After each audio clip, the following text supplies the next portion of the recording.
I've recently moved home and I've been exploring a lot of different options for home automation, and it's a good time for home automation. It used to be it was very much a hobbyist kind of activity.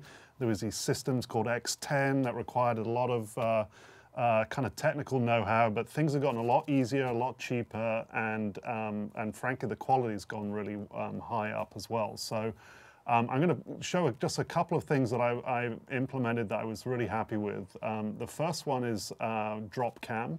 This is a company recently acquired by Nest and Google for just under $500 million.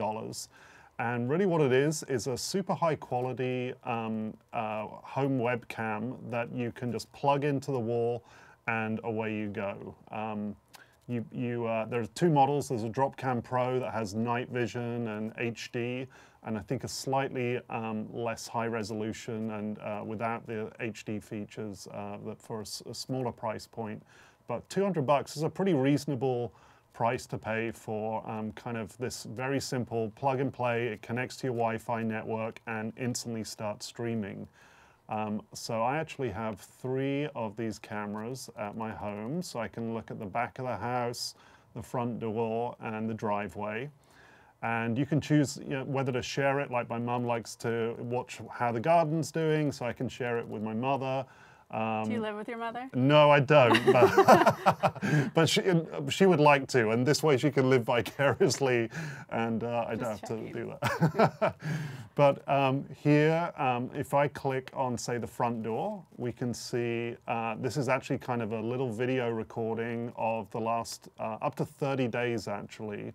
Oh, wow. And so let's just pick a moment. Is this a HD feature where it stores the video? Yeah, and it's actually a pay-for feature. It's about $99 a year. I'm trying to find, I had some deliveries today, so let's see where we can see when that happened. I think this was the segment. So what happens is I get a notification if anything occurs within hot zones that I set up here. Let's see if this guy turns up. So the hot zone could be like your porch or your back door? Yeah, exactly. You can define the area. It's pretty easy to set up. And let's see where it is, sorry. Must be right here because the box is at the front door. I know, and these red areas, here we go. These red areas define where there's been something new added to the scene. So during the day, here comes the mailman, and I get a notification to let me know that I think I set up this area here as the hot zone, so anything entering that area will instantly notify me, and within seconds I can view what's going on. Looks like a heavy package. I know, I obviously went on a shopping spree on Amazon or something. But, so then can you talk to him? yeah, it's got actually a speaker feature. My camera's inside here, so he probably wouldn't be able to hear it. But if I mounted it outside, you could actually have a two-way conversation, which might freak him out a little bit. But you can imagine in certain situations that would be a helpful thing. Or if you set it up for your pet, you could talk to your cat or your dog from at home. So my softball teammates do that, and they do it from the dugout, and they can see their Dropcam at home with their dogs. Very interesting. And just to show you, there's that kind of hot zone I set up there. So super easy to do. And all in all, I think it's a great value, great peace of mind, home security, just a simple addition to your house without having to spend a whole ton of money. So this one is a web-enabled platform. I think there are apps on iOS and Android. I'm not sure about other platforms, but highly recommend. How often do you check it during the day?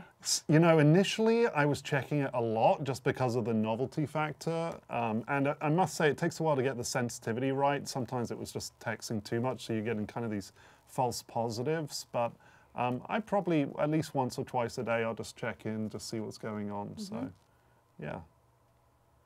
Great. So you can buy this where? You can get it at Lowe's. You can get it online. Home Depot. They're in where the most popular kind of home hardware stores. But I got it online on Amazon for just under $200. Nice. Great. This is an app I used actually last April. After I graduated, Chris and I wanted to take a road trip across the country. And so we discovered this really neat website, which is also an app that you can get on your phone that will show you different places that you can stop at, different lodges, attractions, sites, stuff like that. I thought it was super neat. It's really well developed, and I made a little bit of a tour to show you guys started. So this is the front page that you first see. And then if we go to the main map, we can see that this is the first thing that you'll see is just a map of the United States. And depending on where you want to go, you can just start by just clicking a place, or I already started a save trip. So if you go to view my trips over on the right hand side, I made a Grand Canyon adventure, and this is actually the same trip that Chris and I did back in April.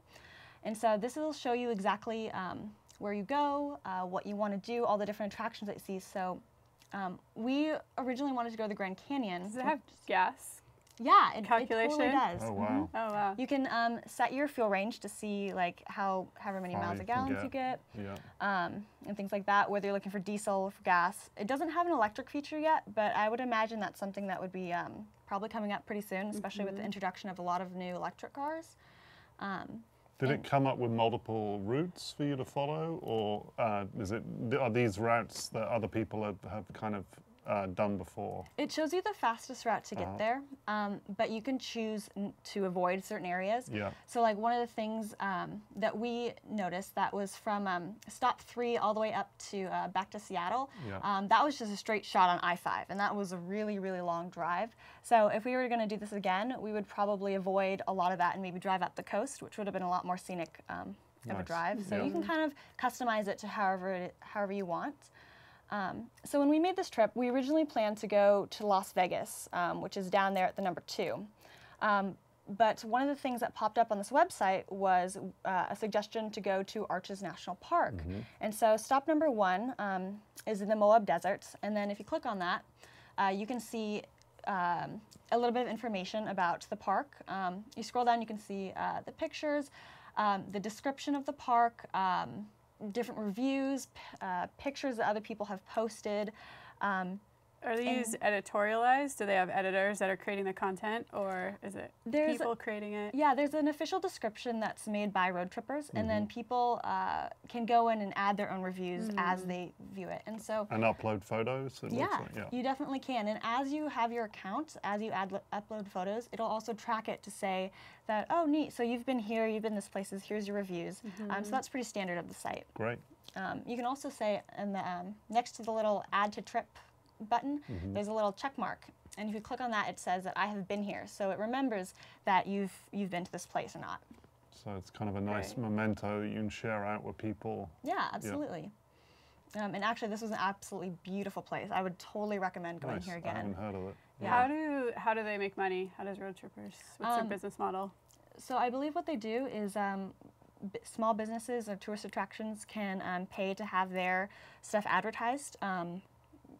More heavily on this site. So depending on what people are looking for, if they're looking for accommodations near this park, some businesses, some hotels may pop up more frequently than others. Right.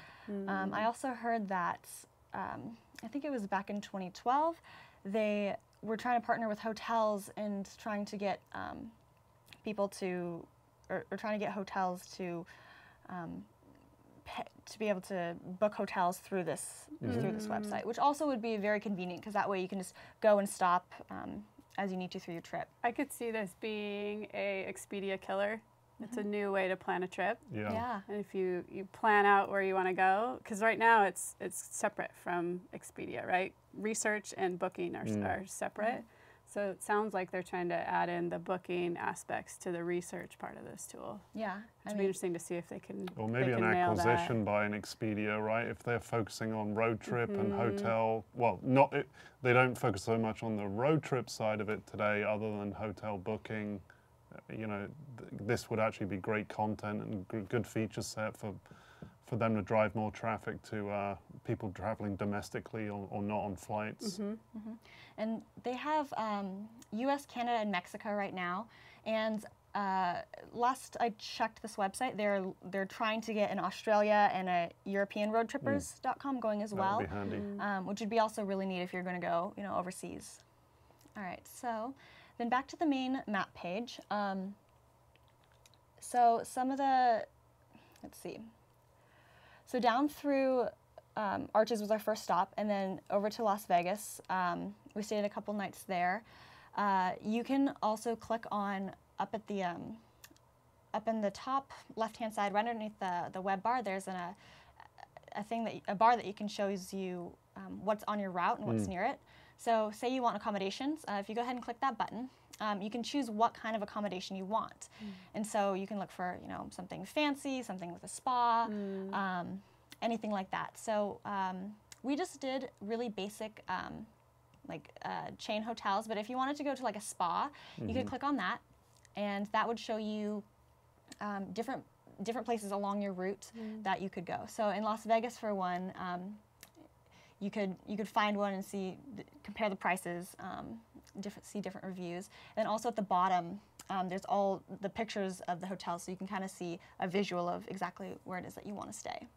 It seems pretty handy. I know it always seems like something you could just do using Google Maps or Bing Maps, but having tried to plan road trips before, it never quite seems to come together in the way you want it. And this seems like it has the right content and a nice kind of tool set to do that planning. Yeah, and then this website is also paired with Google Maps. So when you get it for Android or Apple iPhones, it's already built in. So it's not like you have to download another map feature. All of Google's information is already a part of this website, as part of this app. Great. Great. Hi, I'm Jessica, and I'm going to show you an app called Magisto. This is an automatic video creation app, and I have this on my phone, or in this case, we're demoing it on the iPad.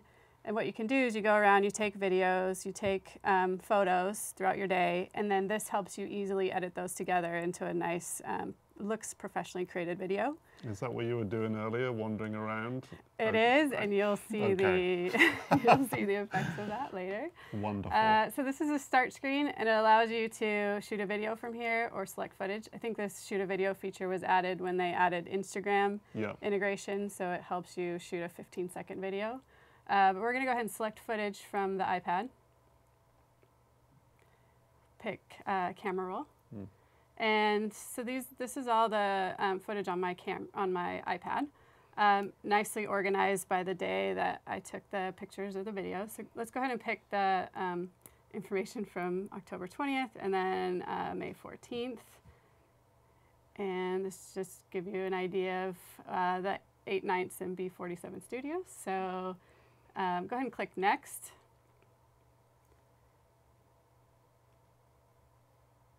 So now it's taking me into choose a editing style. And the way Magisto's done a really great job with these, and they've created a full kind of emotional editing style. So you can pick. Is this music or is it overall style? These are the transitions between frames.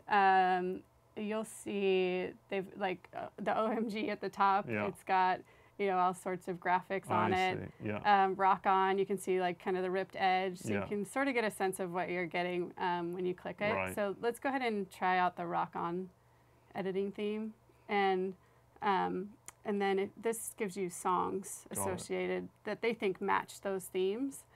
So let's go ahead and take the Tokyo song and make my movie. And so go ahead and click. You add a title. Yeah. So we'll add 8 nights, since these are pictures about our studio. Done. Great. And click Make My Movie.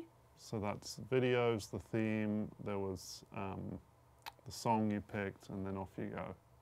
Right. So that's being made in the background. So let me show you a finished version of it. This will kind of give you a better sense of what I was talking about there. So go ahead and select the 8 Nights Crew video. Is that the second one? It's down there. Let's go ahead and keep it. We don't want to tweak it. We want to keep it. I think because this movie was made, what happens is Magisto will create movies in the background while you're not you're not thinking about it. So throughout the day, as you're at an event, you're at a Christmas party or pumpkin patch like I was at with my son, Right. and you're taking pictures and videos, Magisto will say I take those in the morning. In the evening, it'll give me a notification that says, I created a movie for you, which is my favorite feature. Yeah, sounds it. Because you don't have to think about it. It just creates the movie. And so I think that's what was happening there, is that Magisto had created that movie, and it was asking if I wanted to keep it or edit it. Got it. So let's go into we'll just say keep, and go ahead and click done at the top. And now we can play it. So You look so edgy.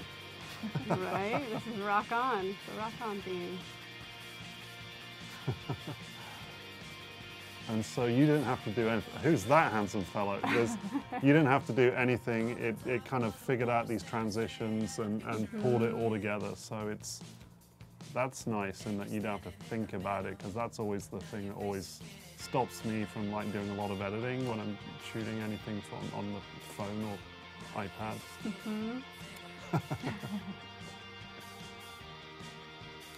And so what like you said, it creates it quickly. Yeah. And some of the algorithms need a little bit of tweaking. And you can, what I normally do is after I create it the first time, I'll click tweak. Yeah.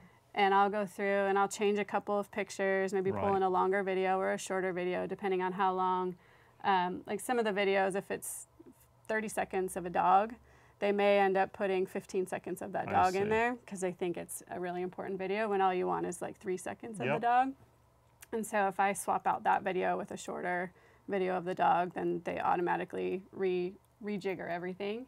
Does it take long to create the video itself? Is it like minutes, or is it pretty quick? It's minutes at the longest. Yeah. It really depends on how much footage you try to jam in there. Yeah. And I have the subscription, the monthly subscription, because I find a lot of value in it, especially since it's creating videos in the background for me. And I have a 6-year-old son, and so it really helps me kind of make memories with him.